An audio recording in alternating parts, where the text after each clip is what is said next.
රටේ ආර්ථිකයේ ගොඩනැගීම සඳහා රජයට කිසිදු වැඩපිළිවෙලක් නොමැති බව හිටපු පාර්ලිමේන්තු මන්ත්‍රී රාජිත සේනාරත්න මහතා පවසා සිටී. කිසිදු වැඩපිළිවෙලක් නොමැතිවීම හේතුවෙන් අගෝස්තු මාසය වන විට ආර්ථික අර්බුදය යලි මතුවී වර්ෂය අවසන් වන විට ඒ වඩාත් තීව්‍ර වන බවයි අද මාධ්‍ය වෙත අදහස් දක්වමින් හිටපු මන්ත්‍රීවරයා ප්‍රකාශ කර සිටියේ.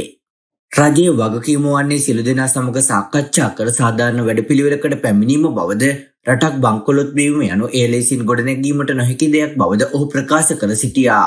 හිටපු ජනාධිපති රනිල් වික්‍රමසිංහ මහතා වසර එකහමාරක් තුළ සිදු කළ දේ සම්බන්ධයෙන් ජනතාවට වටිනාකමක් නොමැති බවයි පාර්ලිමේන්තු මන්ත්‍රීවරයා පවසා සිටියේ. වැඩිදුරටත් අදහස් දක්වමින් රාජිත සේනාරත්න මහතා පවසා සිටියේ රටේ ආර්ථිකය ගොඩනැගීම සඳහා රජයට කිසිදු වැඩපිළිවෙලක් නොමැති බවත් දිනෙන් දින ජනතාව මත බදුබර පටවමින් රාජ්‍ය ආදායම වැඩි කර ගැනීමට ආණ්ඩුව උත්සාහ දරන බවයි ඔහු පවසා සිටියේ.